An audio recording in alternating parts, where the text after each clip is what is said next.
वर्तमान सरकार ने हिमाचल प्रदेश में 90,000 करोड़ से ज्यादा का ऋण का आंकड़ा पार कर लिया है और दिसंबर के महीने से पहले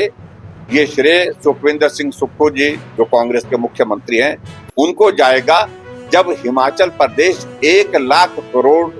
के ऋण के नीचे हो जाएगा। नेता प्रतिपक्ष जयराम ठाकुर ने बीजेपी के सदस्यता अभियान 2024 के अंतर्गत कुल्लू बीजेपी द्वारा आयोजित कार्यक्रम में भाग लिया। इस दौरान नए सदस्य भी बनाए गए।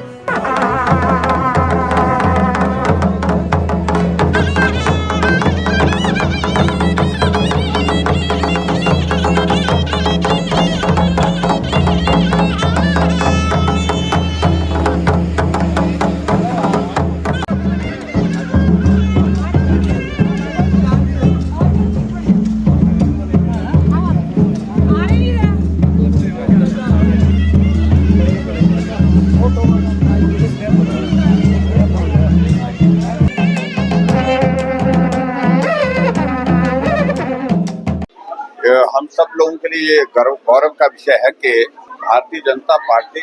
देश की नहीं दुनिया की सबसे बड़ी पार्टी है। उस पार्टी के कार्यकर्ता होने के नाते हम सब लोगों के लिए ये सौभाग्य की बात है कि सदस्यता का अभियान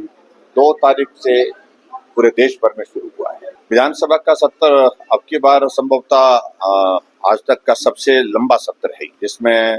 11 सीटिंग्स होने जा रही है और 1 दिन का सत्र बढ़ाया भी गया है। और प्रमुख रूप से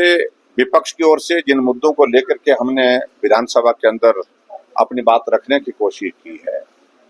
वो सबसे बड़ा विषय है कि हिमाचल प्रदेश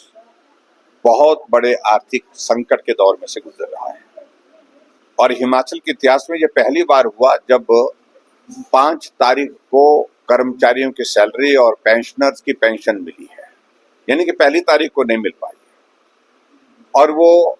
भी उस स्थिति में मिली जब केंद्र सरकार की ओर से रेवेन्यू डेफिसिट ग्रांट की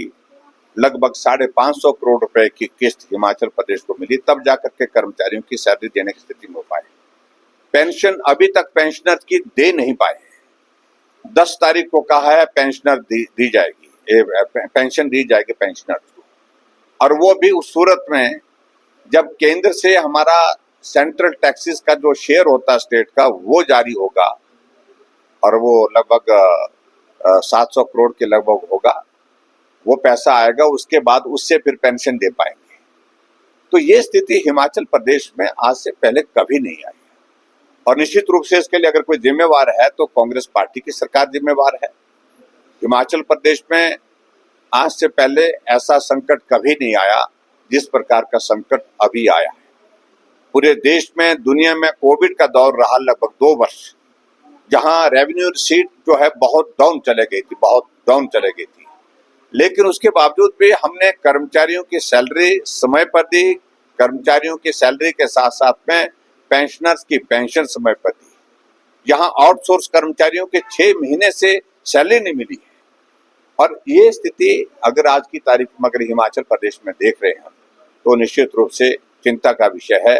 और आने वाले समय में हिमाचल और भी गंभीर संकट में आर्थिक रूप से जो है जाने वाला है। तो वर्तमान सरकार ने हिमाचल प्रदेश में 90,000 करोड़ से ज्यादा का ऋण का आंकड़ा पार कर लिया है और दिसंबर के महीने से पहले ये श्रेय सुखविंदर सिंह सुक्खू जी जो कांग्रेस के मुख्यमंत्री हैं उनको जाएगा जब हिमाचल प्रदेश 1 लाख करोड़ के ऋण के नीचे हो जाएगा। आप कल्पना कर सकते हैं जितना ऋण हमने 5 वर्ष में हिमाचल प्रदेश में लिया भारतीय जनता पार्टी के सरकार में, उससे ज्यादा ऋण सुक्खू जी की सरकार मात्र 20 महीने में ले चुकी है। ये स्थिति है, लेकिन उसके बावजूद भी विकास कार्य ठप, कर्मचारियों को सैलरी नहीं, पेंशनर को पेंशन नहीं, नौजवानों को रोजगार नहीं, ये सब चिंता के विषय है।